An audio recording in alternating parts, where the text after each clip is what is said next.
ತುಂಬ ಪವರ್ಫುಲ್ ಜನಗಳೆಲ್ಲ ಇನ್ವಾಲ್ವ್ ಆಗಿದ್ದಾರೆ ಅನ್ನೋದು ಆ ಕೇಸ್ನ ಮುಚ್ಚಾಕಕ್ಕೆ ಮಾಡ್ತಾ ಇತ್ತು ಪ್ರಯತ್ನಗಳ ಮೇಲೆ ಗೊತ್ತಾಗತ್ತೆ. ನಮ್ಮ ಹಿಂದೂ ಧರ್ಮವನ್ನು ನೀನು ಟಾರ್ಗೆಟ್ ಮಾಡಿದ್ಯಾ ಅನ್ನೋ ರೀತಿಯಲ್ಲಿ ಒಂದಷ್ಟು ಜನ ಸೋಷಿಯಲ್ ಮೀಡಿಯಾದಲ್ಲಿ ಸದ್ಯ ಅವನ್ನ ನೀನು ದೇಶದ್ರೋಹಿ ಅಂತ ಶುರು ಮಾಡಲಿಲ್ಲ.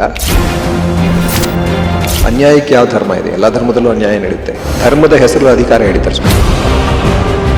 ಒಂದು ಫ್ಯಾನ್ ಸೋಗಿನ ಹೆಸರಲ್ಲಿ ಒಂದಷ್ಟು ಕೆಟ್ಟ ಕೆಟ್ಟ ಕಮೆಂಟ್ಗಳನ್ನು ಹಾಕಿದ್ರೆ ಅವರ ನಿಜವಾದ ಅಭಿಮಾನಿ ನಾನಾಗಿದ್ರೆ ಅವ್ರಿಗೆ ಒಳ್ಳೆ ಹೆಸರು ತರುವಂಥ ಕೆಲಸ ಮಾತ್ರ ನಾನು ಮಾಡ್ತೀನಿ. ಈಗ ಮಾಡಿರೋದು ರಮ್ಯ ಮಾಡಿರೋದು ಒಂದು ಕರೆಕ್ಟ್ ಕಂಪ್ಲೇಂಟ್ ಕೊಟ್ಟಿದ್ದಾರೆ. ಯಾಕಂದರೆ ಯಾವ ರೀತಿ ಬದಲಾವಣೆ ಬೇಕಿದೆ, ಅವಶ್ಯಕತೆ ಇದೆ ಸಮಾಜಕ್ಕೆ. ಮೇನಾಗಿ ಎಜುಕೇಷನ್ ಬಟ್ ಹೆಲ್ತ್ ತುಂಬ ಇಂಪಾರ್ಟೆಂಟ್ ಎರಡು.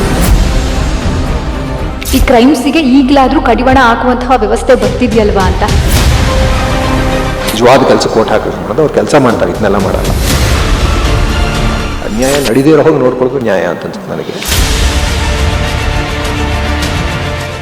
ಹಲೋ ನಮಸ್ಕಾರ ವೀಕ್ಷಕರೇ. ಪೊಲೀಸ್ ಅಂದ ತಕ್ಷಣವೇ ಸಿನಿಮಾದಲ್ಲಿ ಒಂದು 4-5 ಜನರ ಹೆಸರು ನಮ್ಮ ತಲೆಯಲ್ಲಿ ಬರುತ್ತೆ. ಆ ಹೆಸರ ಸಾಲಿಗೆ ಕಿಶೋರ್ ಸರ್ ಕೂಡ ಸೇರಿದ್ದಾರೆ. ಕಮಲ್ ಶ್ರೀದೇವಿ ಸಿನಿಮಾದಲ್ಲೂ ಕೂಡ ಒಂದು ಅದ್ಭುತವಾದಂತಹ ಪೊಲೀಸ್ ರೋಲನ್ನು ಸರ್ ಪ್ಲೇ ಮಾಡ್ತಾ ಇದ್ದಾರೆ. ಸದ್ಯಕ್ಕೆ ನಮ್ಮ ಕ್ಯಾಮ್ರಾಕ್ಕೆ ಸರ್ ಸಿಕ್ಕಿದ್ದಾರೆ. ಸೊ ನಾನು ಅವ್ರನ್ನ ಒಂದಷ್ಟು ಸಾಮಾಜಿಕ ವಿಚಾರಗಳು ಹಾಗೆ ಸಿನಿಮಾ ಬಗ್ಗೆ ನಾನು ಅವ್ರನ್ನ ಮಾತನಾಡಿಸ್ತಾ ಹೋಗ್ತೀನಿ. ಸರ್ ನಮಸ್ಕಾರ, ಹೇಗಿದ್ದೀರಾ ಸರ್? ಸರ್ ತುಂಬ ತ್ರಾಸ ಕೊಡ್ತಿದ್ದೀವಿ ಅನಿಸುತ್ತೆ, ಇದಲ್ಲ ಅಷ್ಟು. ಸರ್, ಇವಾಗ ಪ್ರತಿ ಸಿನಿಮಾದಲ್ಲೂ ಕೂಡ ಪೊಲೀಸ್ ಅಂತಂದಾಗ ವಿಶೇಷವಾಗಿರುವಂತಹ ಕ್ಯಾರೆಕ್ಟರ್ ನಿಮ್ದಿರುತ್ತೆ. ಸೊ ಈ ಕಮಲ್ ಶ್ರೀದೇವಿ ಅಂತ ಬಂದಾಗ ನೀವು ಯಾಕೆ ಈ ರೋಲ್ನ ಒಪ್ಕೊಂಡ್ರಿ? ಪೊಲೀಸ್ ಅಂದ ತಕ್ಷಣ ಓಡೋಗ್ತಾ ಇದ್ದೆ ನಾನು. ಸಂಗೀತ ನನ್ನ ಫ್ರೆಂಡ್, ಹಾಗಾಗಿ ಅವ್ರು ಕೇಳಿದ್ರು ಅಂತ ಓಕೆ ಮಾಡ್ತೀನಿ ಅಂತಂದೆ. ಕತೆ ಕೇಳ್ತೀನಿ ಅಂತಂದೆ. ಕತೆ ಇಂಟ್ರೆಸ್ಟಿಂಗ್ ಆಗಿದ್ರೆ ಮಾತ್ರ ಒಪ್ಕೊ ಅಂತಾನೆ ಅವರು ಹೇಳಿದ್ರು. ಕತೆ ಇಂಟ್ರೆಸ್ಟಿಂಗ್ ಅನಿಸ್ತು. ಸುಮಾರು ವಿಷಯಗಳನ್ನ ಇವತ್ತಿಗೆ ಪ್ರಸ್ತುತವಾದಂಥ ವಿಷಯಗಳನ್ನ, ಬೇಕಾದಂಥ ವಿಷಯಗಳನ್ನ ಸುಮಾರು ಮಾತಾಡ್ತಾ ಇದ್ದಾರೆ ಅಂತ ಸಿನಿಮಾ ಮೂಲಕ. ಹಾಗಾಗಿ ಈ ಸಿನಿಮಾನ ಒಪ್ಕೊಂಡೆ ನಾನು. ಸರ್, ಅಂದರೆ ಸಿನಿಮಾ ಅಂದರೆ ನಾರ್ಮಲ್ ಆಗಿ ಪೊಲೀಸರಿಗೆ ಅಂತಂದರೆ ಅಷ್ಟೇನು ಖಡಕ್ ಆಗಿರೋರು ಅಂಥವರು ಇದ್ದಾರೆ. ಬಟ್ ಅಷ್ಟೊಂದೇನು ಅಂದರೆ ನ್ಯಾಯದ ಪರವಾಗೂ ಕೂಡ ಒಂದಷ್ಟು ಜನ ಇರ್ತಾರೆ. ಬಟ್ ಕೆಲವೊಂದಷ್ಟು ವಿಚಾರಗಳನ್ನ ನೋಡ್ತಾ ಹೋದಾಗಿಲ್ಲ. ಬಟ್ ಸಿನಿಮಾದಲ್ಲಿ ನಿಮಗೆ ಫ್ರೀ ಹ್ಯಾಂಡ್ ಸಿಕ್ಕಿದೆಯಾ ಸರ್ ಪೊಲೀಸ್ ರೋಲ್ಗೆ? ಒಂಥರ ಸಿಕ್ಕಿದೆ ಅಂತಲೇ ಹೇಳ್ಬೋದು. ಹೆಚ್ಚು ಕಡಿಮೆ ನ್ಯಾಯದ ಪರವಾಗಿ ನಿಂತಿರುತ್ತೆ ಈಗ ಪಾತ್ರನು, ಹಾಗಾಗಿ ಫ್ರೀ ಹ್ಯಾಂಡ್ ಇದ್ದಿದೆ ಅಂತ ಹೇಳ್ಬೋದು. ಬಟ್ ಪಾಪ ನಿಜವಾದ ಪೊಲೀಸರಿಗೆ ಅಷ್ಟೊಂದು ಫ್ರೀ ಹ್ಯಾಂಡ್ ಸಿಕ್ಕೋದಿಲ್ಲ. ನಾನೇ ನೋಡಿದ್ದೀನಿ ಸುಮಾರು ಕಷ್ಟಪಡೋ ಪೊಲೀಸರನ್ನ. ಬೇಕಾದಷ್ಟು ಒತ್ತಡಗಳಲ್ಲಿ ಕೆಲಸ ಮಾಡಬೇಕಾಗತ್ತೆ. ಬಟ್ ಒತ್ತಡಗಳಲ್ಲಿ ಇದ್ದು ಸಹ, ಅಷ್ಟೊಂದು ಒತ್ತಡಗಳ ನಡುವೆನೂ ಸಹ ಪಾಪ ಕರ್ತವ್ಯ ನಿರ್ವಹಿಸ್ತಾ ಇರುವಂಥ ಪೊಲೀಸರಿಗೆ ನಾನೊಂದು ಸೆಲ್ಯೂಟ್ ಹೊಡಿಲೇಬೇಕು ಪಾಪ. ಸರ್, ಸಿನಿಮಾ ಒಂದಷ್ಟು ವಿಚಾರಗಳ ಬಗ್ಗೆ ಮಾತಾಡ್ತಾ ಹೋದಾಗ ತಾವು ಕೂಡ ಸಾಕಷ್ಟು ವಿಚಾರದ ಇದರಲ್ಲಿ ಧ್ವನಿ ಎತ್ತಿದ್ರಿ. ಸೊ ಒಂದೊಂದೇ ವಿಚಾರಕ್ಕೆ ನ್ಯಾಯ ಸಿಗ್ತಾ ಹೋಗ್ತಾ ಇದೆ, ಏನು ಹೇಳ್ತೀರಿ ಸರ್?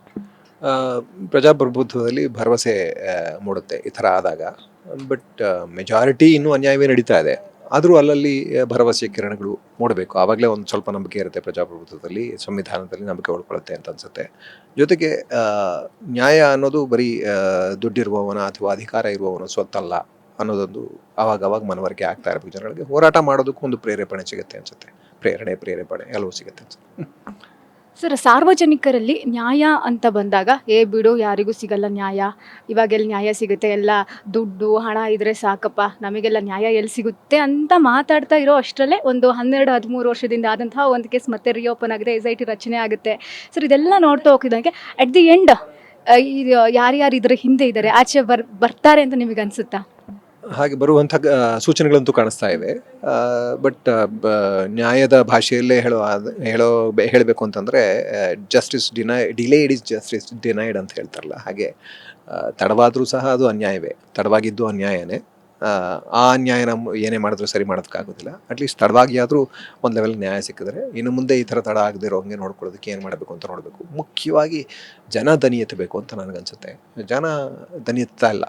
ನಮಗೆ ನಡೆದಿಲ್ಲ, ನಮ್ಮ ತನಕ ಬರಲ್ಲ ಈ ಥರದ ಅನ್ಯಾಯಗಳು ಅನ್ನೋ ಯಾವುದೋ ಒಂದು ಮೊಂಡು ಧೈರ್ಯದಲ್ಲಿ, ಯಾವುದೋ ಭ್ರಮೆಯಲ್ಲಿ ಜನ ಬದುಕಿದ್ದಾರೆ.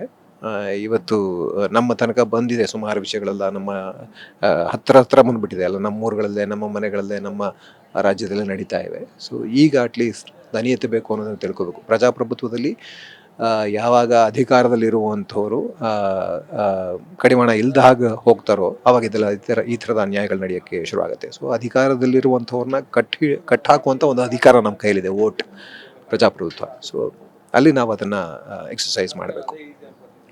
ಸರ್ SITಯನ್ನು ರಚನೆ ಮಾಡ್ಕೊಳ್ತಾರೆ. ಆ ನಂತರದಲ್ಲಿ ಅಂದರೆ ಬುರುಡೆ ರಹಸ್ಯ ಅಂತ ಒಂದು ಆಗುತ್ತೆ. ಅಂದರೆ ಧರ್ಮಸ್ಥಳ ಫೈಲ್ಸ್ ಅಂತ ಆಗುತ್ತೆ, ಬುರುಡೆ ರಹಸ್ಯ ಅಂತ ಆಗುತ್ತೆ. ಅಂದರೆ ಇವಾಗ ಅಂದರೆ ಒಂದು ಸ್ವಲ್ಪ ವರ್ಷಗಳ ಹಿಂದೆ ಎಲ್ಲ ಅಲ್ಲೆಲ್ಲ ಸ್ಮಶಾನ ಇರಲಿಲ್ವಂತೆ. ಆಮೇಲೆ ನೇತ್ರಾವತಿ ಸೇತುವೆ ಮೇಲಿಂದ ಹಾರಿ ಸತ್ತೋರು ತುಂಬ ಜನ ಇದ್ದಾರೆ. ಸೊ ನೀವು ಹೇಗೆ ಇದನ್ನೆಲ್ಲ ಕಂಡುಹಿಡಿತಾ ಹೋಗ್ತೀರಾ ಅಂತ ಈ ಒಂದಷ್ಟು ಮಾತುಗಳೆಲ್ಲ ಕೇಳ್ತಾ ಬಂತು. ಸೊ ಸರ್ ಈ ವಿಚಾರವಾಗಿ ನಿಮ್ಮ ಅಭಿಪ್ರಾಯ? ತುಂಬ ಟಫ್ ಕೇಸ್. ಇಷ್ಟೊಂದು ಪ್ರೆಷರ್ ಬೇರೆಯವ್ರದಿಂದ ತುಂಬ ಹೈ ಪ್ರೊಫೈಲ್ ಕೇಸ್ ಬೇರೆ ಆಗೋದಿಲ್ಲ. ತುಂಬ ಅಂದರೆ ತುಂಬ ಪವರ್ಫುಲ್ ಜನಗಳೆಲ್ಲ ಇನ್ವಾಲ್ವ್ ಆಗಿದ್ದಾರೆ ಅನ್ನೋದು ಆ ಕೇಸ್ನ ಮುಚ್ಚಾಕಕ್ಕೆ ಮಾಡ್ತಾ ಇದ್ದು ಪ್ರಯತ್ನಗಳಿಂದ ಗೊತ್ತಾಗತ್ತೆ. ತನಿಖೆ ತಡವಾಗೋದಕ್ಕೂ ಅದೇ ಕಾರಣ ಆಯಿತು. ದೂರದಾರ ಬಂದು 20 ದಿವಸಗಳ ನಂತರನೂ SIT ರಚನೆ ಆಗಲಿಲ್ಲ. ಅಲ್ಲಿ ಹೋಗಿ ಯಾರೂ ಅಲ್ಲಿ ಅವಶೇಷನ ತೆಗೆದು ನೋಡಲಿಲ್ಲ. ಫಸ್ಟು ಬೇಸಿಕ್ ಕಾಮನ್ ಸೆನ್ಸ್ ಅಲ್ವಾ ಅದು. ಆ ಕಾಮನ್ ಸೆನ್ಸ್ಗೆ ಇದಾಗೂ ಕೆಲಸ ಮಾಡಲಿಲ್ವಲ್ಲ ನಾವು. ಸೊ ಆಗೆಲ್ಲ ಅನುಮಾನಗಳು ಬಂದೇ ಬರುತ್ತೆ. ಇಷ್ಟೊಂದೆಲ್ಲ ಅಧಿಕಾರದ ಅಥವಾ ಅಧಿಕಾರದಲ್ಲಿರೋರು ಹಸ್ತಕ್ಷೇಪ ಮಾಡ್ತಾ ಇದ್ದಾರೆ ಅಂದರೆ ನಿಜವಾಗ್ಲೂ ನ್ಯಾಯ ಸಿಗುತ್ತಾ ಅನ್ನೋ ಇದನ್ನು ಬರುತ್ತೆ, ಡೌಟು ಬರುತ್ತೆ. ಜೊತೆಗೆ ಇಷ್ಟೊಂದೆಲ್ಲ ಪ್ರೆಷರ್ಸ್ ಇರುವಾಗ ತನಿಖೆಯೂ ತುಂಬ ಕಷ್ಟಕರನೇ. ಸೊ ಇಷ್ಟೊಂದೆಲ್ಲ ಜೊತೆಗೆ ತುಂಬ ಟೈಮ್ ಆಗಿರುವಂಥ ಕೇಸ್ ಬೇರೆ ಅಲ್ಲ, ಅದು ತುಂಬಾ ಕಷ್ಟಕರನೇ. ಹೋಪ್ಫುಲಿ SIT ನ್ಯಾಯದ ಪರವಾಗಿ ನಿಂತ್ಕೊಳ್ಳುತ್ತೆ ಅಂತ ಅಂದ್ಕೊಳ್ಳೋಣ. ಅಂದರೆ ಸರ್ ಇದಕ್ಕೆ ಮುಖ್ಯವಾಗಿ ಈ ಕೇಸು ಮುಖ್ಯವಾಹಿನಿಗೆ ಬರಲಿಕ್ಕೆ ಕಾರಣ ಸೋಷಿಯಲ್ ಮೀಡಿಯಾದಲ್ಲಿ ಒಂದಷ್ಟು ಜನ ಅದ್ರ ಬಗ್ಗೆ ಮಾತಾಡ್ತಾರೆ, ವಿಚಾರದ ಬಗ್ಗೆ ಚರ್ಚೆ ಮಾಡ್ತಾರೆ ಅಂತ. ಬಟ್ ಇಲ್ಲಿ ಒಂದಷ್ಟು ಧರ್ಮವನ್ನು ಎಳ್ಕೊಂಡು ಬಂದು ನಿಮ್ಮ ಧರ್ಮದಲ್ಲಾಗಿದ್ದರೆ ನೀನು ಈ ಥರ ಮಾಡ್ತಾ ಇದ್ದ, ನಿಮ್ಮ ಮಸೀದಿಲಿ ಒಂದಷ್ಟು ಹಂಗಾಗಿದೆ, ಅದ್ರ ಬಗ್ಗೆ ನೀನು ಮಾತಾಡು, ಅದ್ರ ಬಗ್ಗೆ ಮಾತಾಡಿಲ್ಲ ಅಂದರೆ ನಿನ್ನನ್ನು ಸಾಯಿಸ್ತಾರೆ ಅಂತ ಹೇಳ್ಬಿಟ್ಟು ನೀನು ಇದು ಮಾಡ್ತಾ ಇದೆಯಾ, ನಮ್ಮ ಹಿಂದೂ ಧರ್ಮವನ್ನು ನೀನು ಟಾರ್ಗೆಟ್ ಮಾಡಿದ್ಯಾ ಅನ್ನೋ ರೀತಿಯಲ್ಲಿ ಒಂದಷ್ಟು ಜನ ಸೋಷಿಯಲ್ ಮೀಡಿಯಾದಲ್ಲಿ ಒಂದು ಯುವಕನ ಬಗ್ಗೆ ಮಾತಾಡ್ತಾ ಇರೋದು. ಇದನ್ನೆಲ್ಲ ನೋಡಿದ್ರೆ ಸರ್ ನೀವು ಏನು ಅನ್ನಿಸ್ತು? ಸದ್ಯ ಅವನ್ನ ನೀನು ದೇಶದ್ರೋಹಿ ಅಂತ ಶುರು ಮಾಡಲಿಲ್ಲ, ಅಥವಾ ನೀನು ಮೋದಿ ದ್ರೋಹಿ ಅಂತ ಶುರು ಮಾಡಲಿಲ್ಲ. ಇದೆಲ್ಲ ಅದೊಂದು ರಾಜಕೀಯದ ಭಾಗ ಅಷ್ಟೇ. ಈ ಥರದ ಕಮೆಂಟ್ಗಳೆಲ್ಲ ಒಂದು ರಾಜಕೀಯದ ಭಾಗ. ಅನ್ಯಾಯಕ್ಕೆ ಯಾವ ಧರ್ಮ ಇದೆ? ಎಲ್ಲ ಧರ್ಮದಲ್ಲೂ ಅನ್ಯಾಯ ನಡೆಯುತ್ತೆ. ಎಲ್ಲ ಧರ್ಮವನ್ನು ಅಧಿಕಾರಕ್ಕೆ ಬಳಸ್ಕೊಂಡ ಎಲ್ಲರೂ ಅನ್ಯಾಯ ಮಾಡಿದ್ದಾರೆ. ಸೊ ಅದು ಹಿಂದೂ ಧರ್ಮವೇ ಆಗಬೇಕು ಅಂತಿಲ್ಲ, ಮುಸ್ಲಿಂ ಧರ್ಮದಲ್ಲೂ ಅದಾಗಿದೆ, ಕ್ರೈಸ್ತ ಧರ್ಮದಲ್ಲೂ ಅದಾಗಿದೆ. ಅನ್ಯಾಯಗಳು ಜೀಸಸ್ ಕ್ರೈಸ್ಟ್ ವಿರುದ್ಧನೇ ಅನ್ಯಾಯಗಳು ನಡೀತು. ಸೊ ಹೀಗಾಗಿ ಅನ್ಯಾಯಕ್ಕೂ ಅತ್ಯಾಚಾರಕ್ಕೂ ಧರ್ಮಕ್ಕೂ ಏನು ಸಂಬಂಧ ಅಂದರೆ, ಧರ್ಮದ ಹೆಸರಲ್ಲಿ ಅಧಿಕಾರ ಹಿಡಿತಾರೆ ಸುಮಾರು ಜನ. ಸೊ ಅಧಿಕಾರ ಇರುತ್ತೆ, ಧರ್ಮ ಇರೋ ಕಡೆ ಅಧಿಕಾರನೂ ಇರುತ್ತೆ.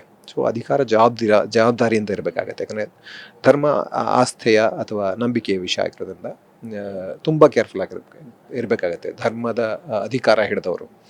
ಆದರೆ ಈಗಿನ ರಾಜಕಾರಣಿಗಳೆಲ್ಲ ಧರ್ಮದ ಹೆಸರು ಹೇಳ್ಕೊಂಡೇ ಅಧಿಕಾರಕ್ಕೆ ಬಂದಿರೋದ್ರಿಂದ ಅವ್ರು ಯಾರೂ ಜವಾಬ್ದಾರಿಯಿಂದ ಇಲ್ಲದೇ ಇರೋದ್ರಿಂದ ತುಂಬ ಜವಾಬ್ದಾರಿಯಿಂದ ಮಾತಾಡ್ತಾ ಇರೋದ್ರಿಂದ ಅನ್ಯಾಯಗಳು ಅತ್ಯಾಚಾರಗಳು ತುಂಬ ಹೆಚ್ಚಿಗೆ ನಡೀಲಿಕ್ಕೆ ತುಂಬ ಓಪನ್ ಗ್ರೌಂಡ್ ಒಂದು ಕ್ರಿಯೇಟ್ ಮಾಡಿಕೊಟ್ಟಿದ್ದಾರೆ ಅವರೆಲ್ಲ. ಸೊ ಹೀಗಿರುವಾಗ ಇದೇ ದೊಡ್ಡ ಸಂಬಂಧ. ಹಾಗಾಗಿ ಇಂಥ ಧರ್ಮನೇ ಆಗಬೇಕು ಅಂತಿಲ್ಲ ಅನ್ಯಾಯ ನಡೆಯೋದಕ್ಕೆ. ಜನಗಳಿರೋ ಕಡೆ ಯಾರಿದ್ರೂ ನಡೆಯುತ್ತೆ ಅನ್ಯಾಯ, ಅಧಿಕಾರ ಇರೋ ಕಡೆ ಯಾರಿದ್ರೂ ನಡೆಯುತ್ತೆ ಅನ್ಯಾಯ. ಸರ್ ನಂತರದಲ್ಲಿ ಈಗ ಸೋಷಿಯಲ್ ಮೀಡಿಯಾ ಅಂತ ಬಂದಾಗ ಒಳ್ಳೆ ರೀತಿಯಲ್ಲಿ ಉಪಯೋಗಿಸ್ಕೊಳ್ಳೋರು ಕೆಲವೊಬ್ಬರಾದರೆ, ಕೆಟ್ಟ ರೀತಿಯಲ್ಲಿ ಸಾಕಷ್ಟು ಜನ ಉಪಯೋಗಿಸ್ಕೊಳ್ತಾ ಇದ್ದಾರೆ. ಸರ್ ಇವಾಗ ರಮ್ಯಾ ಅವ್ರ ಕೇಸ್ನ ನಾವು ಉದಾಹರಣೆಯಾಗಿ ತೊಗೊಬೋದು. ಒಂದು ಫ್ಯಾನ್ ಸೋಗಿನ ಹೆಸರಲ್ಲಿ ಒಂದಷ್ಟು ಕೆಟ್ಟ ಕಮೆಂಟ್ಗಳನ್ನು ಹಾಕ್ತಿದ್ದಾರೆ. ಆದರೆ ಹೆಣ್ಣನ್ನು ಯಾವ ರೀತಿ ಒಂದು ಕೆಟ್ಟ ರೀತಿಯಲ್ಲಿ ನಡೆಸ್ಕೊಳ್ತಿದ್ದಾರೆ ಅಂತ ಅನಿಸುತ್ತಲ್ವ ಸರ್? ಅಂದರೆ ಅದು ಆ ಒಂದು ಮಾತಾಡೋದಕ್ಕೆ ನ್ಯಾಯ ಸಿಗಲಿ ಅಂತ ಹೇಳೋದಕ್ಕೆ ಈ ರೀತಿಯೆಲ್ಲ ಕೆಟ್ಟದಾಗಿ ಕಮೆಂಟ್ ಮಾಡೋದು, ಅವರ ಅಪ್ಪ ಅಮ್ಮ ಫ್ಯಾಮಿಲಿಗೆಲ್ಲ ಬೈಯುವಂಥ ಅವಶ್ಯಕತೆ ಇತ್ತಾ ಅಂತ? ಇಲ್ಲ, ಯಾವ ಅವಶ್ಯಕತೆಯೂ ಇಲ್ಲ, ಅವರಿಗೆ ಅಧಿಕಾರವೂ ಇಲ್ಲ. ಅದು ತಪ್ಪು. ಯಾರೇ ಆಗಿರಲಿ, ಯಾರೇ ಅಭಿಮಾನಿ ಆಗಿರಲಿ, ಯಾರೇ ನಟರಾಗಿದ್ದರು, ಸ್ಟಾರ್ಗಳಾಗಿದ್ದರು, ಪ್ರಧಾನಮಂತ್ರಿ ಆಗಿದ್ದರು, ಆ ಥರದ ಮಾತು ತಪ್ಪೆ. ಪ್ರಧಾನಮಂತ್ರಿ ಇವತ್ತು ಮುಸ್ಲಿಮರ ವಿರುದ್ಧ ಮಾತಾಡೋದು ತಪ್ಪೆ. ಸೊ ಹಾಗೆ ಯಾರ ವಿರುದ್ಧವಾಗಲಿ ಇನ್ನೊಬ್ಬರನ್ನ ನೋವು ಮಾಡುವಂಥ, ಇನ್ನೊಬ್ಬರಿಗೆ ತೊಂದರೆ ಆಗುವಂಥ ಮಾತನಾಡೋದು ಯಾರಿಗೂ ಹಕ್ಕಿಲ್ಲ, ಯಾರಿಗೂ ಅಧಿಕಾರ ಇಲ್ಲ. ಈ ವಿಚಾರದಲ್ಲಿ ನನಗೂ ಕರೆಕ್ಟಾಗಿ ಏನು ನಡೆದಿದೆ ಅಂತ ಗೊತ್ತಿಲ್ಲ. ನಾನು ನ್ಯೂಸ್ ಗೀಸೇನೋ ಫಾಲೋ ಮಾಡಲ್ಲ. ಮನೇಲಿರೋ ಟಿ ವಿನ ಬರೀ ಸಿನಿಮಾ ನೋಡೋಕೆ ಯೂಸ್ ಮಾಡ್ತೀವಿ ಅಷ್ಟೇ. ಅದು ಇತ್ತೀಚೆಗಷ್ಟೇ ಟಿ ವಿ ತೊಗೊಂಡಿದ್ದೀವಿ. ಇದರಲ್ಲಿ ನನಗೆ ಈಗ ಇವತ್ತೇ ಗೊತ್ತಾದ ವಿಷಯಗಳ ಪ್ರಕಾರ ಅವರು ಏನು ಹೇಳಿದ್ರು ಅವ್ರಿಗೆ ಹೇಳೋ ಅಧಿಕಾರ ಇದೆ, ಹಕ್ಕಿದೆ, ಅಭಿವ್ಯಕ್ತಿ ಸ್ವಾತಂತ್ರ್ಯ ಇದೆ. ಅವ್ರಿಗಿರೋ ಹಾಗೆ ಅದನ್ನು ವಿರೋಧಿಸೋರ್ಗೂ ಇರುತ್ತೆ ಅಭಿವ್ಯಕ್ತಿ ಸ್ವಾತಂತ್ರ್ಯ. ಆದರೆ ಎಲ್ಲವೂ ಒಂದು ಮರ್ಯಾದೆ ಮಿತಿ ಒಳಗಡೆ ಇರಬೇಕಾಗತ್ತೆ. ಇನ್ನೊಬ್ಬರಿಗೆ ನೋವು ಉಂಟು ಮಾಡದೇ ಇರುವಂಥ ಮಿತಿ ಒಳಗಡೆ ಇರಬೇಕಾಗತ್ತೆ. ಅದನ್ನು ಮೀರಿ ಹೋದಾಗ ಅದು ತಪ್ಪು. ಅದು ಅವರ ಚರಿತ್ರೆಯನ್ನು ಹೇಳುತ್ತೆ, ಅವರ ವ್ಯಕ್ತಿತ್ವವನ್ನು ಹೇಳುತ್ತೆ. ಅದಲ್ಲದೆ ಏನಾಗುತ್ತೆ, ಒಬ್ಬ ವ್ಯಕ್ತಿಯ ಅಥವಾ ಒಬ್ಬ ನಟರ, ಒಬ್ಬ ಸ್ಟಾರ್ನ ಫ್ಯಾನ್ ಆಗಿದ್ದಾಗ ಈ ವ್ಯಕ್ತಿತ್ವ ಅವ್ರಿಗೂ, ಅಂದರೆ ಇವ್ರಿಗೆ ಬರೋ ಹೆಸರು ಅವ್ರಿಗೂ ಅಂಟುಕೊಳ್ಳುತ್ತೆ. ಸೊ ಇವ್ರು ಇನ್ನೂ ಹೆಚ್ಚಿಗೆ ಜವಾಬ್ದಾರಿಯಿಂದ ಇರಬೇಕಾಗತ್ತೆ. ಒಬ್ಬ ಒಬ್ಬ ನಟನ ಒಂದು ಸಿನಿಮಾ ಅಭಿಮಾನಿಯೋ ಅಥವಾ ನಾನು ಕನ್ನಡ ಭಾಷಾಭಿಮಾನಿ ಅಂತ ನಾನು ಹೇಳ್ಕೊಂಡ್ರೆ ನನ್ನ ನಡತೆ ಹೇಗಿರಬೇಕು ಅಂದರೆ ಬೇರೆಯವರೆಲ್ಲರೂ ಮೆಚ್ಚುವಂತಿರಬೇಕು, ಎಲ್ಲರೂ ಖುಷಿ ಪಡುವಂತಿರಬೇಕು. ಕನ್ನಡಿಗರು ಅಂದರೆ ಹೀಗಪ್ಪ ಅಂತ. ಸೊ ನಾನು ಕನ್ನಡ ಅಭಿಮಾನಿ ಅಂತ ಹೇಳ್ಕೊಂಡು ಯಾವುದೋ ಗಾಡಿಗೆ ಹೋಗೋ ಬರೋ ಗಾಡಿಗೆ ಕಲ್ಲು ಹೊಡೆದ್ರೆ ನಾನು, ಸೊ ಅಲ್ಲಿ ನನ್ನ ಕನ್ನಡ ಅಭಿಮಾನಿಗಳ ಹೆಸರು ಕೆಡುತ್ತೆ, ಕನ್ನಡದ ಹೆಸರು ಕೆಡುತ್ತೆ. ಹಾಗೆ ಒಬ್ಬ ಒಬ್ಬ ನಟನ ಅಭಿಮಾನಿ ಅಂತ ನಾನು ಹೇಳ್ಕೊಂಡ್ರೆ ಅವ್ರ ಬಗ್ಗೆ ನನಗೆ ನಿಜವಾಗ್ಲೂ ಪ್ರೀತಿ ಇದ್ದರೆ ಅವ್ರಿಗೆ ಒಳ್ಳೆ ಹೆಸರು ತರೋ ಕೆಲಸ ಮಾತ್ರ ನಾನು ಮಾಡ್ತೀನಿ. ಅವರ ನಿಜವಾದ ಅಭಿಮಾನಿ ನಾನಾಗಿದ್ದರೆ ಅವ್ರಿಗೆ ಒಳ್ಳೆ ಹೆಸರು ತರುವಂಥ ಕೆಲಸ ಮಾತ್ರ ನಾನು ಮಾಡ್ತೀನಿ.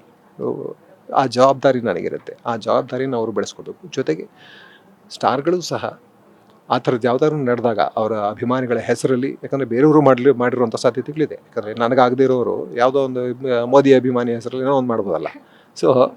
ಸೊ ಆ ಥರ ಮಾಡೋ ಜನಗಳು ಇರ್ತಾರೆ. ಆ ಥರ ಮಾಡಿದಾಗ ಇಮಿಡಿಯೇಟಾಗಿ ಅವ್ರನ್ನ ಕಂಟ್ರೋಲ್ ಮಾಡುವಂಥ ಜವಾಬ್ದಾರಿ ಒಬ್ಬ ಸ್ಟಾರ್ ಮೇಲೂ ಬರುತ್ತೆ. ಸೊ ಇಬ್ಬರು ಜವಾಬ್ದಾರಿಯುತವಾಗಿ ನಡ್ಕೊಂಡ್ರೆ ಅದೊಂದು ಅಭಿಮಾನಿ, ಒಬ್ಬ ನಟ ಅಥವಾ ಅಭಿಮಾನಿ, ಒಂದು ಸಿನಿಮಾ, ಇವರ ಸಂಬಂಧ, ಅಭಿಮಾನಿಗಳ ಪ್ರೇಕ್ಷಕರ ಸಂಬಂಧ ತುಂಬ ಒಳ್ಳೆಯ ಸಂಬಂಧ, ತುಂಬ ಪವರ್ಫುಲ್ ಆದ ಸಂಬಂಧ. ಅದನ್ನು ಬಳಸ್ಕೊಂಡು ಬೇಕಾದಷ್ಟು ಮಾಡ್ಬೋದು ನಾವು. ಒಳ್ಳೆಯ ಸಿನಿಮಾಗಳನ್ನ ಮಾಡ್ಬೋದು, ಸಿನಿಮಾಗಳನ್ನ ಅಷ್ಟು ದೊಡ್ಡ ಮಟ್ಟಕ್ಕೆ ತೊಗೊಂಡೋಗ್ಬೋದು. ಇವತ್ತೆಲ್ಲ ಸಿನಿಮಾ ಅಭಿಮಾನಿಗಳು ತಾನೇ ಬಂದು ನೋಡ್ತಾರೆ ಸಿನಿಮಾನ. ಸಿನಿಮಾ ಅಭಿಮಾನಿಗಳಿಲ್ಲ ಅಂದರೆ ಸಿನಿಮಾನೇ ಇಲ್ಲ. ಸೊ ಇದರಿಂದ ತುಂಬ ಒಳ್ಳೆಯ ಕೆಲಸಗಳಾಗ್ಬೋದು. ಅದರಿಂದ ಸಮಾಜದ ಸುಮಾರು ಸಮಸ್ಯೆಗಳ ಬಗ್ಗೆ ಮಾತಾಡ್ಬೋದು ಸಿನಿಮಾದಲ್ಲಿ. ಅದನ್ನು it's an interaction, it's a dialogue. So ಡೈಲಾಗಿಗೆ ಜನವೇ ಇಲ್ಲದೆ ಹೋದರೆ ಡೈಲಾಗೇ ಆಗೋದಲ್ವಲ್ಲ. ಸೊ ಹಾಗಾಗಿ ಇದು ತುಂಬ ದೊಡ್ಡ ಶಕ್ತಿ. ನಾನು ಆಗ್ಲಿಂದನೂ ಹೇಳ್ತಾನೆ ಇದ್ದೀನಿ, ರಾಜ್ಕುಮಾರ್ ಅವರ ಅಭಿಮಾನಿಗಳನ್ನು ದೇವರುಗಳು ಅಂತ ಕರೆದ್ರು. ಯಾಕಂದರೆ ಅಷ್ಟು ದೊಡ್ಡ ಶಕ್ತಿ ಅಂತ ಅವ್ರಿಗೆ ಗೊತ್ತಿತ್ತು. ಅಂದರೆ ಅವರು ಅದನ್ನು ಹೇಳೋ ವಿಧಾನ ಆಗಿತ್ತು ಅಷ್ಟೇ. ದೇವರು ಅಂತಂದರೆ ಅವ್ರ ಶಕ್ತಿ ಅರಿವಾಗುತ್ತೆ ಅಂತ ಹೇಳಿದರು. ಅವರ ಇಂಪಾರ್ಟೆನ್ಸ್ನ ಅರಿವಾಗುತ್ತೆ. ಅವ್ರು ಹೇಗೆ ನಡ್ಕೋಬೇಕು ಅಂತ ಗೊತ್ತಾಗುತ್ತೆ. ದೇವ್ರ ಥರ ನಡ್ಕೋಬೇಕು ಅವರು. ದೇವ್ರು ಹೆಂಗಿರ್ತಾರೆ, ದೇವ್ರು ಹಿಂಗೆಲ್ಲ ಮಾತಾಡ್ತಾರಾ, ಹಿಂಗೆ ಪೋಸ್ಟ್ ಮಾಡ್ತಾರಾ, ಇಲ್ವಲ್ಲ. ಸೊ ಅವ್ರು ದೇವ್ರ ಥರ ನಡ್ಕೋಬೇಕು. ಅವರನ್ನು ಹಾಗೆ ನಡ್ಕೊಳ್ಳೋ ಹಂಗೆ ನೋಡ್ಕೊಳ್ಳೋದು ಒಬ್ಬ ಸ್ಟಾರ್ನ ಜವಾಬ್ದಾರಿ ಕೂಡ. ಆ ಥರ ಬೇರೆಯವ್ರು ಯಾರು ಅದನ್ನು ಇಟ್ಕೊಂಡು ಹೆಸರು ದುರ್ಬಳಕೆ ಮಾಡ್ಕೊಂಡು ಮಾಡ್ತಾಯಿದ್ರೆ ಅದನ್ನು ಖಂಡಿಸೋದು ಕೂಡ ಆ ಸ್ಟಾರ್ನ ಜವಾಬ್ದಾರಿ ಆಗುತ್ತೆ. ಸೊ ಇಬ್ಬರು ಜವಾಬ್ದಾರಿಯಿಂದ ಇದ್ದರೆ ಇಬ್ರಿಗೂ ಒಳ್ಳೆಯ ಹೆಸರು. ಆ ಒಳ್ಳೆಯ ಹೆಸರಿಂದ ಸಮಾಜಕ್ಕೆ, ಸಿನಿಮಾಗೆ ತುಂಬ ಲಾಭ ಇದೆ. ಸೊ ಅದನ್ನೆಲ್ಲ ನಾವು ಯೋಚನೆ ಮಾಡಿ ತಲೆ ಇಟ್ಕೋಬೇಕಾಗ್ತದೆ. ಸರ್, ಅಂದರೆ ಒಂದು ಕ್ಲಾರಿಫಿಕೇಷನ್ ಕೊಡ್ಬೋದಿತ್ತಲ್ವಾ ಅಂತ ಎಲ್ಲರೂ ಕೇಳ್ತಾ ಇರೋದು. ಅಂದರೆ ನನಗೂ ಇದಕ್ಕೂ ಏನೂ ಸಂಬಂಧ ಇಲ್ಲ, ಯಾಕೆ ಈ ರೀತಿ ಮಾಡ್ತಾ ಇದ್ದೀರಾ, ನನ್ನ ಫ್ಯಾನ್ಸ್ ಏನಾದರೂ ಆಗಿದ್ದರೆ ಯಾಕೆ ಈ ರೀತಿ ಮಾಡ್ತಾ ಇದ್ದೀರಾ ಅಂತ ಒಂದು ಪ್ರಶ್ನೆಯನ್ನು ಮಾಡಿ, ಈ ರೀತಿ ಮಾಡಬೇಡಿ ಹೆಣ್ಮಗಳು ಅಂತ ಒಂದು ಕ್ಲಾರಿಫಿಕೇಷನ್ ಕೊಡ್ಬೋದಿತ್ತಲ್ವಾ ಅಂತ. ಡೆಫಿನೆಟ್ಲಿ ಹೆಣ್ಣಿನ ಬಗ್ಗೆ ಯಾಕಂದರೆ ಈಗಾಗಲೇ ತುಂಬ ನಮ್ಮ ನಾಡಿನಲ್ಲಿ ನಡೀತಾ ಇರೋದ್ರಿಂದ, ಈಗ ಸೌಜನ್ಯ ಕೇಸಿಂದ ಹಿಡಿದು ಈಗ ಹೆಣ್ಣಿನ ಬಗ್ಗೆ ನೀವು ಹೆಣ್ಣಿನ ಮೇಲೆ ಅತ್ಯಾಚಾರ ಅಂತ ಹುಡುಕಿದ್ರೆ ನೀವು ಇಂಟರ್ನೆಟಲ್ಲಿ ಹುಡುಗರು ಗೊತ್ತಾಗುತ್ತೆ ಎಷ್ಟು ಅಫೆನ್ಸಸ್ ನಡೆಯುತ್ತೆ ಹೆಣ್ಣಿನ ವಿರುದ್ಧ ಅಂತ. ಹೆಣ್ಣು ದೈಹಿಕವಾಗಿ ಬೇರೆ ರೀತಿಯಿಂದ ಒಂದು ಲೆವೆಲ್ಗೆ ವಲ್ನರಬಲ್ ಆಗಿರೋದ್ರಿಂದ ನಾವೆಲ್ಲರೂ, ಗಂಡಸರೆಲ್ಲರೂ ಹೆಣ್ಣನ್ನು ಒಂದು ವಲ್ನರಬಲ್ ಜಾಗದಲ್ಲೇ ಇಟ್ಟು ಅತ್ಯಾಚಾರ ಮಾಡೋದಕ್ಕೆ ಸಲೀಸಾಗಿದೆ. ಸೊ ಹಾಗಿರುವಾಗ ಆ ದೃಷ್ಟಿಕೋನದಲ್ಲಿ ನೋಡಿದ್ರೆ ಹೆಣ್ಣಿನ ವಿರುದ್ಧ ಮಾತಾಡ್ತಿರೋದು ಖಂಡಿತ ತಪ್ಪು. ಆದರೆ ಯಾರ ವಿರುದ್ಧ ಮಾತಾಡಿದ್ರು ಇದು ತಪ್ಪೇನೆ. ಸೊ ಈ ಥರದ ತಪ್ಪು ಯಾರ ವಿರುದ್ಧವೂ ಆಗ್ಬೋದು. ಯಾರಿಗೆ ಬೇಕಾದ್ರೂ ಅಂದರೆ ದೈಹಿಕವಾಗಿ, ಮಾನಸಿಕವಾಗಿ ಹಿಂಸೆ ಕೊಡುವಂಥ ಹಕ್ಕು ಯಾರಿಗೂ ಇಲ್ಲ. ಸೊ ಯಾರಿಗೂ ಹಿಂಸೆ ಆಗದಿರೋ ನೋಡ್ಕೊಳ್ಳೋದು ಎಲ್ಲರೂ ಜವಾಬ್ದಾರಿ ಆಗುತ್ತೆ. ಸೊ ಆ ಥರದ ನೀವು ಪವರ್ ಪೊಸಿಷನಲ್ಲಿದ್ದಾಗ ಖಂಡಿತ ಅದನ್ನು ಒಂದು ಸ್ಟೇಟ್ಮೆಂಟ್ ಕೊಡಬೇಕಾಗತ್ತೆ. ಅವರು ಹೋಪ್ಫುಲಿ ಬೇಗ ಕೊಡ್ತಾರೆ ಅಂತ ನಂಬ್ತೀನಿ ನಾನು. ಸರ್, ನೀವು ಒಂದಷ್ಟು ಪೋಸ್ಟ್ಗಳನ್ನು ಮಾಡಿದಾಗ ನಿಮಗೂ ಒಂದಷ್ಟು ಕಮೆಂಟ್ಗಳು ಬಂದಿರ್ತಾರೆ, ನೀನು ಅವರು ವಿರೋಧಿ, ಇವರು ವಿರೋಧಿ ಅಂತ. ನೀವು ಇದನ್ನೆಲ್ಲ ಹೇಗೆ ಹ್ಯಾಂಡಲ್ ಮಾಡ್ತೀರಾ ಸರ್? ಅದರಲ್ಲಿ ಹೆಚ್ಚು ಕಡಿಮೆ ಇವಾಗೆಲ್ಲ ರಾಜಕಾರಣಿಗಳೆಲ್ಲ ಬರೀ ಪೇಯ್ಡ್ ಟ್ರೋಲ್ಸೇ. ಅವ್ರಿಗೆಲ್ಲ ನಿಜವಾದ ಭಕ್ತರೆಲ್ಲ ಇರಲ್ಲ. ಇವ್ರಿಗೊಬ್ಬರಿಗೊಬ್ಬರು ಮೋದಿ ಒಬ್ಬರು ಆ ಥರದ ಭಕ್ತರ ಪಡೆಯನ್ನು ಕ್ರಿಯೇಟ್ ಮಾಡ್ಕೊಂಡಿದ್ದಾರೆ. ಅಂದರೆ ಆ ಥರದ್ದೊಂದು ಇಮೇಜ್ ಕ್ರಿಯೇಟ್ ಮಾಡಿದ್ದಾರೆ. ಅಲ್ಲಿ ಯಾವುದೋ ಇಸ್ರೇಲ್ ಆರ್ಗನೈಸೇಷನ್ ತಾನೇ ಅವ್ರು ಪಬ್ಲಿಸಿಟಿ ಎಲ್ಲ ಕ್ರಿಯೇಟ್ ಮಾಡ್ಕೊಂಡಿದ್ದಾರೆ. ಆ ಥರದವ್ರು ಕೆಲವರು ಮಾತಾಡ್ತಾರೆ. ಏನು ಮಾಡೋಕ್ಕಾಗಲ್ಲ, ಗೊತ್ತಿಲ್ಲದೆ ಮಾತಾಡ್ತಾರಲ್ಲ. ಸತ್ಯ ಗೊತ್ತಾದ ದಿವಸ ಅವರೆಲ್ಲ ಸರಿ ಹೋಗ್ತಾರೆ ಅಂತ ನಾನು ಸುಮ್ಮನೆ ಆಗ್ತೀನಿ. ನನಗೆ ಅಷ್ಟು ಅಫೆಕ್ಟ್ ಆಗಿಲ್ಲ, ನಾನು ಅಫೆಕ್ಟ್ ಆಗೋದಕ್ಕೆ ಬಿಡೋದಿಲ್ಲ ಅದನ್ನು. ಬಟ್ ಎಲ್ರಿಗೂ ಅಷ್ಟು ಅಂದರೆ ನನಗಾಗಿರೋ ಅನುಭವಗಳ ಮೂಲಕ ನನಗೆ ಆ ಒಂದು ಒರಟತನ ಬಂದಿದೆ ಅನಿಸುತ್ತೆ. ಅಷ್ಟು ಎಲ್ಲರೂ ಒರಟಾಗಿರಬೇಕು ಅಂತಿಲ್ಲ, ಭಾರಿ ಸೂಕ್ಷ್ಮವಾಗಿರ್ತಾರೆ. ಅದರಿಂದ ಜೀವನೇ ಕಳ್ಕೊಂಡ್ರು ಬೇಕಾದಷ್ಟು ಇನ್ಸ್ಟೆನ್ಸಸ್ ಇದೆ. ಹೆಣ್ಮಕ್ಳು ಎಷ್ಟು ಜನ ಆ ಥರದ ಇನ್ಸಲ್ಟಿಂದ ಜೀವ ಕಳ್ಕೊಂಡಿರೋದು, ಹೆಣ್ಮಕ್ಳು ಮಾತ್ರ ಅಂತಲ್ಲ, ಗಂಡ್ಮಕ್ಳು ಕೂಡ ಎಷ್ಟೊಂದು ಮಾನಸಿಕ ಕ್ಷೋಭೆಗೊಳಗಾಗ್ತಾರೆ. ಸೊ ಈ ಥರದನ್ನೆಲ್ಲ ತಡಿಬೇಕಾಗತ್ತೆ. ಈಗ ರಮ್ಯವ್ರು ಮಾಡಿರೋದು ಒಂದು ಕರೆಕ್ಟ್ ಮೂವ್. ಕಂಪ್ಲೇಂಟ್ ಕೊಟ್ಟಿದ್ದಾರೆ. ಆ ಥರದ ಅಶ್ಲೀಲವಾಗಿ ಕಮೆಂಟ್ ಮಾಡ್ತಾರಲ್ಲ, ಒಳಗಡೆ ಹಾಕೋದು ಒಂದು ಇದಾದರೆ, ಬಟ್ ಶಿಕ್ಷೆಯಿಂದಲೇ ನಾವು ಬದಲಾವಣೆ ತರಲಿಕ್ಕೆ ಸಾಧ್ಯ ಇರುತ್ತೆ. ಎಜುಕೇಷನ್ ಕೊಡಬೇಕಾಗುತ್ತೆ ಜನಗಳಿಗೆ. ಮಕ್ಕಳಿಂದನೂ ಎಲ್ಲರನ್ನು, ನಿಮ್ಮ ಜೊತೆ ಇರುವ ಮನುಷ್ಯರ ಜೊತೆ ಹೇಗಿರಬೇಕು ಸಂಬಂಧ, ಅಲ್ಲಿಂದ ಹೇಳ್ಕೊಡ್ಬೇಕಾಗುತ್ತೆ. ಬರೀ ಹೆಣ್ಮಕ್ಳ ಜೊತೆ ಮಾತ್ರ, ಇನ್ನೊಬ್ಬ ಗಂಡಸನ ಅಥವಾ ಇನ್ನೊಬ್ಬ ಮನುಷ್ಯನ ಹೇಗೆ ನೋಡಬೇಕು, ಇನ್ನೊಂದು ಪ್ರಾಣಿಯನ್ನು ಹೇಗೆ ನೋಡಬೇಕು, ಒಂದೊಂದು ಕೀಟವನ್ನು ಹೇಗೆ ನೋಡಬೇಕು, ಎಲ್ಲವನ್ನು ಪ್ರೀತಿಯಿಂದ, ಮರ್ಯಾದೆಯಿಂದ, ಗೌರವದಿಂದ ನೋಡೋದನ್ನು ಹೇಳ್ಕೊಡ್ಬೇಕಾಗತ್ತೆ. ಜೊತೆಗೆ ನಮ್ಮ ರಾಜಕಾರಣಿಗಳು ಮೊದಲು ತಿದ್ದಬೇಕಾಗತ್ತೆ. ಪ್ರಧಾನಿನೇ ಕೂತ್ಕೊಂಡು ಮುಸ್ಲಿಮ್ರಂಥವ್ರು, ಮುಸ್ಲಿಮ್ರಿಂಥವ್ರು ಅವ್ರನ್ನ ಇದು ಮಾಡಿ ನಿಮ್ಮ ಮಂಗಳಸೂತ್ರ ಕಿತ್ಕೊಂಡ್ಬಿಡ್ತಾರೆ, ಅವ್ರನ್ನ ದೋಡಿಸಿ ಅವ್ರು ನಿಮ್ಮ ಹೆಣ್ಮಕ್ಳನ್ನ ಎತ್ಕೊಂಡು ಹೋಗ್ಬಿಡ್ತಾರೆ ಅಂತ ದ್ವೇಷ ಹರಡ್ತಾ ಇದ್ದರೆ ಬದಲಾವಣೆ ಎಲ್ಲಿ ಸಾಧ್ಯ? ಸೊ ಇಂಥವ್ರನ್ನ ಮೊದಲು ನಾವು ಮಟ್ಟ ಹಾಕಬೇಕಾಗತ್ತೆ. ಸೊ ಎಲ್ಲಿ ದ್ವೇಷವನ್ನು ಹುಟ್ಟುಹಾಕೋ ಯಾವುದೇ ಲಿಂಗ, ಜಾತಿ, ಧರ್ಮ, ಭಾಷೆ ಯಾವುದ್ರ ಮಧ್ಯೆನೂ ದ್ವೇಷ ಹುಟ್ಟಾಕೋನ ನಾವು ವಿರೋಧಿಸಬೇಕಾಗತ್ತೆ. ಅದ್ರ ವಿರುದ್ಧ ದನಿ ಎತ್ತಬೇಕಾಗತ್ತೆ. ಅದ್ರ ವಿರುದ್ಧ ಮಕ್ಕಳನ್ನ ಎಜುಕೇಟ್ ಮಾಡ್ತಾ ಬರಬೇಕಾಗತ್ತೆ.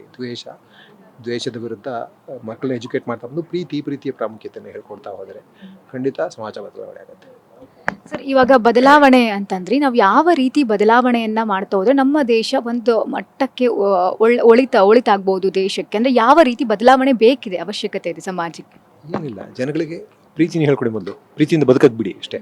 ಬದುಕೋಗ್ಬಿಟ್ಟು ಮೂಲಭೂತ ಅವಶ್ಯಕತೆಗಳೇನಿದೆ ಅದನ್ನು ಪೂರೈಸ್ತಾ ಹೋಗಿ. ಅವುಗಳಿಗೆ ಅದನ್ನು ಮಾಡೋದಕ್ಕೆ ಏನು ಬೇಕು? ಎಜುಕೇಷನ್, ಮೇಯ್ನಾಗಿ ಎಜುಕೇಷನ್ ಮತ್ತು ಹೆಲ್ತ್ ತುಂಬ ಇಂಪಾರ್ಟೆಂಟ್ ಎರಡು ವಿಷಯಗಳು. ಆರೋಗ್ಯಕ್ಕೆ ತೊಂದರೆ ಆಗದಿರೋ ನೋಡ್ಕೋಬೇಕು ಜನಗಳಿಗೆ. ಎಜುಕೇಷನ್ ಕೊಡಬೇಕು. ಎಜುಕೇಷನ್ ಕೊಡ್ತಾ ಅದಕ್ಕೆ ತಕ್ಕಂಗೆ ಕೆಲಸನೂ ಉತ್ಪಾದನೆ ಆಗಬೇಕು.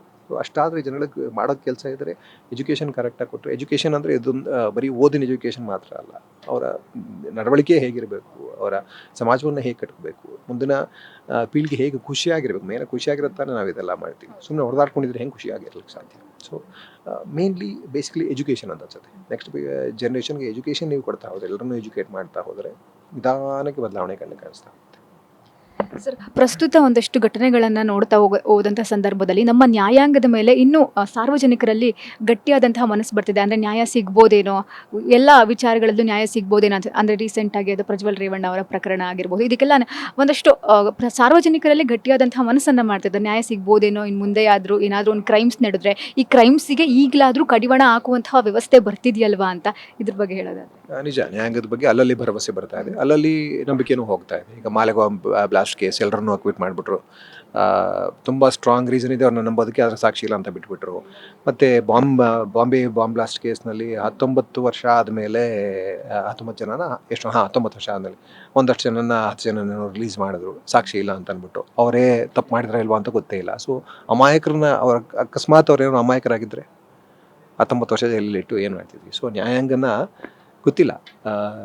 ಸುಮಾರು ಮೂಲಭೂತವಾದ ಬದಲಾವಣೆಗಳಾಗಬೇಕಾಗಿದೆ. ಮುಖ್ಯವಾಗಿ ನನಗೆ ಏನನ್ಸುತ್ತೆ, ಒಂದು ಜನ ಎದ್ದು ಪ್ರಶ್ನೆ ಕೇಳಿದ್ರೆ ಆಗುತ್ತೆ, ಒಂದು ಚೇಂಜ್ ಅಂತೂ ಆಗುತ್ತೆ ಅಂತ ಅನ್ಸುತ್ತೆ. ಜನ ಒಟ್ಟಿಗೆ ನಿಲ್ಲಬೇಕು, ಪ್ರಶ್ನೆ ಕೇಳಬೇಕು, ಅಕೌಂಟಬಲ್ ಆಗಿಸ್ಬೇಕು. ಅವ್ರನ್ನೆಲ್ಲ ಅಧಿಕಾರದಲ್ಲಿರೋ, ಮುಖ್ಯವಾಗಿ ಅಧಿಕಾರದಲ್ಲಿರೋರೇ ಅನ್ಯಾಯಗಳು ಮಾಡ್ತಾ ಇರೋದು, ಈ ಥರದ್ದೆಲ್ಲ ಮ್ಯಾನಿಪುಲೇಷನ್ಸ್ ಮಾಡ್ತಾ ಇರೋದು.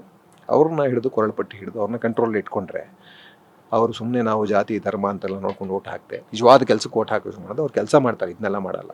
ಈ ಥರ ಡಿವೈಡ್ ಮಾಡೋದು ಅಥವಾ ಇದರಿಂದನೇ ಓಟಿಗೆ ಇಟ್ಟಿಸ್ಕೊಂಡು ಕೂತ್ಕೊಳ್ಳೋದು ಮಾಡಲ್ಲ. ಕೆಲಸ ಮಾಡಬೇಕು ಅಂದಾಗ ಎಲ್ಲರೂ ಅವ್ರವ್ರ ಕೆಲಸ ಮಾಡ್ತಾ ಇದ್ರೆ ಯಾರಿಗೂ ತೊಂದರೆ ಕೊಡಲ್ಲ. ಸೊ ಮೋಸ್ಟ್ಲಿ ಜನ ಎದ್ದೇಳಬೇಕು. ಸರ್, ಕೊನೆ ಪ್ರಶ್ನೆ. ಇವಾಗ ಒಂದು ಎವ್ರಿ ಡೇ ರಿಪೀಟ್ ಕ್ರೈಮ್ಸು ಆಗ್ತಾನೆ ಇರುತ್ತೆ. ಪ್ರತಿಯೊಂದು ಕಡೆನೂ ಅಷ್ಟೇ, ದೇಶದಲ್ಲಾಗ್ಬೋದು, ನಮ್ಮ ರಾಜ್ಯದಲ್ಲಾಗ್ಬೋದು, ಕ್ರೈಮ್ಸ್ ನಡೀತಾನೆ ಇರುತ್ತೆ. ಆದರೆ ಮೇಜರಾಗಿ ಒಂದು 3 ವಿಚಾರ, ಪ್ರಜ್ವಲ್ ರೇವಣ್ಣ ಅವ್ರ ವಿಚಾರ ಆಗಿರ್ಬೋದು, ಸೌಜನ್ಯ ಕೇಸ್ ಆಗಿರ್ಬೋದು, ಹಾಗೆ ರೇಣುಕಾ ಸ್ವಾಮಿ ವಿಚಾರ ಆಗಿರ್ಬೋದು. ಈಗ 1ಕ್ಕೆ ಜಯ ಸಿಕ್ಕಿದೆ, ಇನ್ನೂ 2 ಕೇಸಿಗೆ ಜಯ ಸಿಗುತ್ತೆ ಅಂತ ನಿಮಗನ್ಸುತ್ತಾ? ನ್ಯಾಯ ಅದೇ ಗೊತ್ತಿಲ್ಲ. ಈಗ ಸೌಜನ್ಯ ಕೇಸ್ನಲ್ಲಿ ನಾನು ಆಗಲೇ ಹೇಳ್ತಾ ಇದ್ನಲ್ಲ, justice delayed is justice denied ಅಂತ. ಸೊ ಯಾವಾಗಲೇ ನ್ಯಾಯ ಸಿಕ್ಕಿದ್ರು ಅದು ಎಷ್ಟರ ಮಟ್ಟಿಗೆ ಅದು ನ್ಯಾಯ ಅಂತ ಹೇಳೋಕ್ಕಾಗತ್ತೆ ಅಂತ ಅದು ಗೊತ್ತಿಲ್ಲ. ಬಟ್ ಸ್ಟಿಲ್ ಒಂದು ಅನ್ಯಾಯ ನಡೆದ ಮೇಲೆ ನ್ಯಾಯ ಕೊಡಿಸೋದು, ಅದನ್ನ ಒಂದು ಅತ್ಯಾಚಾರ ನಡೆದು ಕೊಲೆ ನಡೆದ ಮೇಲೆ ನ್ಯಾಯ ಕೊಡಿಸೋದು ಗೊತ್ತಿಲ್ಲ. ಯಾವ ಮಟ್ಟಿಗೆ ನ್ಯಾಯ ಅದು ಅಂತಲೂ ಗೊತ್ತಿಲ್ಲ ನನಗೆ. ಅದ್ರ ಅನ್ಯಾಯ ನಡೀದೇ ಇರೋ ಹೋಗಿ ನೋಡ್ಕೊಳ್ಳೋದು ನ್ಯಾಯ ಅಂತ ಅನ್ಸುತ್ತೆ ನನಗೆ. ಸೊ ಅದಕ್ಕೆ ಅಗೇನ್ ಮೂಲಭೂತ ಬದಲಾವಣೆಗಳಾಗಬೇಕು ನಮ್ಮ ಶಿಕ್ಷಣ ವ್ಯವಸ್ಥೆಯಲ್ಲಿ. ನಮ್ಮ ಆಲೋಚನೆ ಮಾಡೋ ವಿಧಾನದಲ್ಲೇ ಬದಲಾವಣೆ ಆಗಬೇಕು. ಸೈಂಟಿಫಿಕ್ ಆಗಿ ಯೋಚನೆ ಮಾಡೋಕ್ಕೆ ಶುರು ಮಾಡಬೇಕು ನಾವು. ಅದೇ ಈ ಥರದ ಧರ್ಮ, ಜಾತಿ, ಭಾಷೆ ಹೆಸರಲ್ಲೆಲ್ಲ ನಾವು ಮ್ಯಾನಿಪುಲೇಟ್ ಆಗಬಾರ್ದು. ಅಂಧಾನುಕರಣೆ, ಅಂಧ ಅಭಿಮಾನ ಬಿಡಬೇಕು.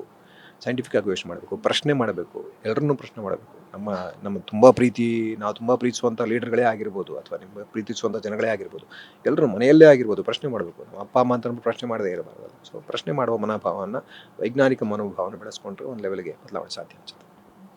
ಸರ್, ಇನ್ನೊಂದು ಪ್ರಶ್ನೆ. ಇವಾಗ ಸೌಜನ್ಯಂಗೆ ಈ ಕಡೆ ನ್ಯಾಯ ಸಿಗಬೇಕು ಅಂತ ಒಂದಷ್ಟು ಜನ ಮಾತಾಡ್ತಾರೆ. ಅದೇ ಮನಸ್ಥಿತಿ ಇರುವಂತಹ ಮತ್ತೊಂದಷ್ಟು ಜನ ಈ ಕಡೆ ಹೆಣ್ಣಿಗೆ ಕೆಟ್ಟದಾಗಿ ಕಮೆಂಟ್ ಮಾಡೋದು, ಅವಾಚ್ಯ ಶಬ್ದಗಳಿಂದ ಬೈಯೋದು, ಇದೆಲ್ಲ ಮಾಮೂಲಿ ಆಗೋಗ್ಬಿಟ್ಟಿದೆ. ಅಂದರೆ ಈ ಕಡೆ ಏನು ಸಿಗುತ್ತೆ ಸರ್ ಅದರಿಂದ ಅಂತ? ಇಲ್ಲ, ಅದೇ ಆ ಥರದ ಮನಸ್ಥಿತಿ ಮೊದಲಿನ ಹುಟ್ಟು ಹಾಕಿದ್ವಿ. ಹೆಣ್ಣನ್ನು ಆ ಥರ ನೋಡೋದು ನಮಗೆ ಎಲ್ಲಿಂದನೋ ಬಂದಿದೆಯಲ್ಲ.